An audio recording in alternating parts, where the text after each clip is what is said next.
Gara-gara narubah perilaku tak, ketika kemudian datang ini kebudayaan, tapi sayangnya tidak berubah mindset tak, tidak ada ilmu tak, tidak ada kompetensi tak. Itulah kenapa dinamika media sosial terutama anak-anak muda banyak yang kacau. Tapi kalau kita mau kasih hancur juga kota Kendari, gampang sekali. Tidak sampai 1 hari bisa hancur ini Kendari hanya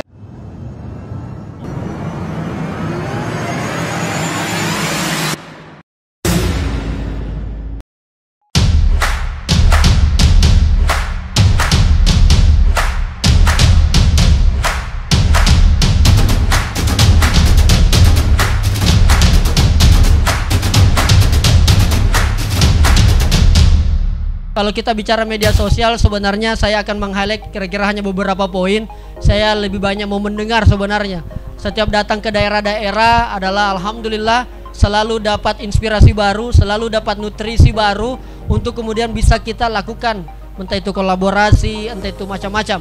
Itulah yang kemudian poin penting kenapa kita perlu bertemu bertatap muka seperti ini. Yang pertama saya mau highlight soal media sosial. Media sosial kita hari ini mau tidak mau, suka tidak suka, rela tidak rela, semuanya ada di sana. Bicara media sosial adalah turunan daripada era digital yang sedang kita alami sekarang. Era digital menurut pakar ekonomi dunia itu akan semakin membengkak ketika di tahun 2030. Di tahun 2030 itu luar biasa perkembangan digitalisasi. Gara-gara adanya digitalisasi kakak-kakak sekalian, hampir semua kebudayaan, sistem kehidupan kita itu berubah. Bahkan eksistensi sebuah pemerintah sangat diukur apakah dia digital atau tidak. Eksistensinya seorang mahasiswa diukur apakah dia punya mindset digital, punya medsos atau tidak. Sangat diukur dari situ.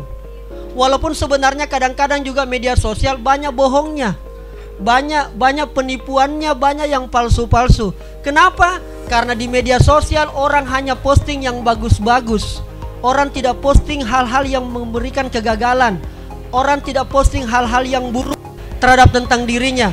Tapi yang diangkat adalah selalu yang baik-baik dari kita, yang sebenarnya itu sangat mempengaruhi banyak orang. Karena seolah-olah kita ini tidak pernah gagal, seolah-olah kita tidak pernah salah, seolah-olah kita tidak pernah keliru, seolah-olah kita tidak pernah bodoh sebelumnya. Padahal kita sebenarnya menghadapi kehidupan yang multi kompleks, semuanya ada, dan itulah perannya. Nah, era digital ini kakak, era digital ini sangat identik dengan yang bernama milenial. Siapa itu milenial? Ya kurang lebih yang sedang hadir di acara ini hampir rata-rata semuanya milenial dan juga generasi Z. Kan kira-kira sebenarnya seperti itu.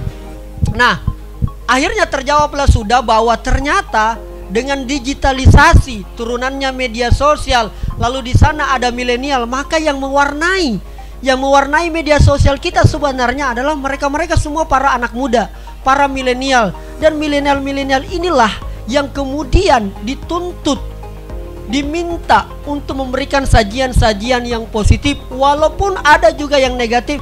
Itu adalah konsekuensi dari sebuah perubahan atau budaya baru yang ada, yaitu bernama digital.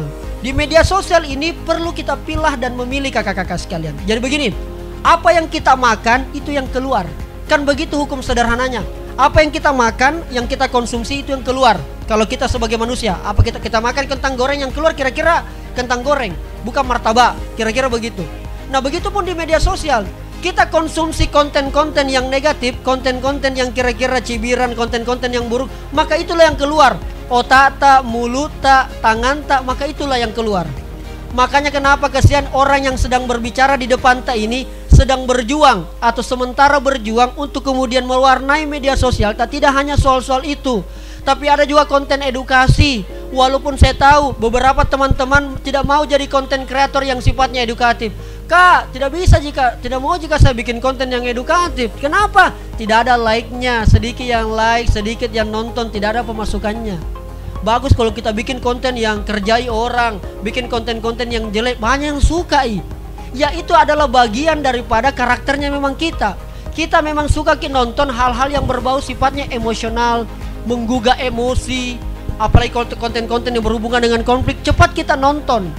Sadar tidak sadar itulah yang mempengaruhi perilaku kita juga dalam kehidupan dunia nyata. Dan itu yang tidak boleh. Nah, Harapannya adalah bagaimana kemudian anak muda harus menjadi pembeda dengan yang lain. Ada berita baik, kadang-kadang kita masih berpikir untuk posting. Padahal sebenarnya dengan kekuatan jempol tak ini maka akan semakin banyak orang akan terbantu. Jadi kemarin ada yang bertanya sama saya, "Kak, yang bagaimanakah sebenarnya itu milenial?" "Oh, yang usia anak muda ya?" Oh, saya katakan, "Oh tidak. Biar kau 35 tahun, biar kau 40 tahun, tapi kalau jempolmu bermain itulah baru milenial." Tapi kalau anak muda rebahan terus bisa bikin, apalagi rebahannya tidak bikin apa-apa, tidak ada gerakan-gerakan yang lain, maka itu bukan dikatakan yang namanya milenial. Karena milenial itu kalau saya di jempolnya. Ciri khas milenial bagi saya adalah jempolnya. Kalau jempolnya bermain untuk kemaslahatan yang lebih banyak, untuk hal-hal yang positif, untuk gerakan perubahan, inspirasi, motivasi atau apapun itu, maka itu yang dikatakan milenial. Jadi media sosial itu tidak hanya untuk persoalan kita mengekspresikan diri, tetapi di media sosial juga itu bisa kemudian kita mendapatkan keuntungan. Banyak teman-teman saya kakak, alhamdulillah 2-3 tahun yang lalu dia bukan siapa-siapa, tapi karena media sosial dia berubah menjadi sesuatu yang luar biasa. Karena dia mampu memanfaatkan teknologi, dia memanfaatkan situasi dan sebagainya. Lewat media sosial dia punya pendapatan puluhan juta sampai ratusan juta, bahkan ada yang miliaran hanya gara-gara dari media sosial. Seandainya bukan gara-gara media sosial, mungkin teman-teman juga tidak tahu saya. Karena saya dulu adalah hanya sekedar anak muda biasa yang kuliah di Unhas, berekspresi, bermain teater karena saya anak kesenian di Fokus Teater, hanya mungkin itu. Tapi gara-gara media sosial, semua yang sifatnya panggung yang selama ini saya hadapi, saya pindahkan di media sosial, yang terjadi luar biasa. Kadang-kadang media sosial kita tidak mau mengapa-apakan media sosial tak, karena kita takut nanti kita diteror, nanti kita ditakut-takuti dan sebagainya. Jangan kakak-kakak. Kira-kira begitu. Gampang sekali kalau kita mau kasih bagus ini kota Kendari, gampang sekali. Yang penting kita kompak bermain media sosial, angkat yang menjadi potensinya kota Kendari, angkat toko-tokonya siapa di sini, maka terkenallah ini Kendari dalam sekejap dan banyak orang datang ke sini. Tapi kalau kita mau kasih hancur juga kota Kendari, gampang sekali. Tidak sampai 1 hari bisa hancur ini Kendari hanya gara-gara media sosial. Kenapa? Karena semua orang di sini di genggamannya. Dilema saya dalam menggunakan sosial media, karena sebelumnya saya pernah menonton sebuah film dokumenter tentang sisi buruk dari penggunaan sosial media itu sendiri, seperti kayak pengawasan secara diam-diam, serta bagaimana algoritma media sosial ini mengatur feed kita supaya kita individu ini ketergantungan terhadap sosial media itu sendiri. Mengenai permasalahan-permasalahan dalam media sosial yaitu namanya hoax, dimana di sini kita ketahui, dimana pada era zaman ini, di akhir-akhir tahun ini, banyak kemudian kita ketahui media-media sosial yang kemudian aktif kembali dan sangat-sangat besar informasi yang kita dapat temukan, sehingga kita tidak dapat lagi membedakan kemudian yang mana informasi yang kira-kira kita benarkan dan mana informasi yang kira-kira itu merupakan informasi yang hoax. Untuk itu saya mau bertanya kepada Kakanda, mungkin bisa kita memberikan sedikit edukasi kepada teman-teman semua sehingga kami dapat membedakan bagaimana kita menghadapi perkembangan zaman ini dengan tidak mengikuti perkembangan zaman, akan tetapi kitalah yang dapat mengontrol perkembangan zaman tersebut. Terima kasih. Hadirnya media sosial ini merupakan pemanfaatan informasi dan teknologi dalam halnya kemajuan teknologi atau kemunduran teknologi. Sekarang hari ini konten kreator apa yang paling susah? Ya konten kreator di YouTube paling susah. Karena dia berubah tiap tahun. Dulu awalnya kita diminta untuk 1000 subscriber 4000 jam. Terus sekarang berubah, bertambah lagi. Sekarang YouTube juga mirip-mirip di TikTok. Ada juga kayak untuk Instastory-nya, ada source toh, istilahnya source, dan juga orang dapat uang dari situ apa segala macam. Artinya memang kita akan mau tidak mau akan lari ke situ. Karena kita mengikuti algoritma misalnya. Sama orang misalnya jualan online atau yang mereka yang bermain di digital marketing. Mau tidak mau dia harus ikuti.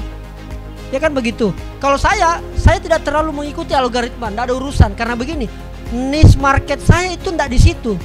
Maksudnya tidak terlalu jualan. Karena memang saya tidak terlalu jago jualan. Itu yang pertama, ya kan. Kedua, setiap saya bikin sesuatu konten lalu kemudian diaplikasikan ke media sosial, tidak 100% saya ikuti maunya orang di medsos. Jadi caranya tuh, ini rumus atau rahasia dapurnya saya, 50% yang dia sukai orang, 50% yang saya sukai, itulah yang saya bikin.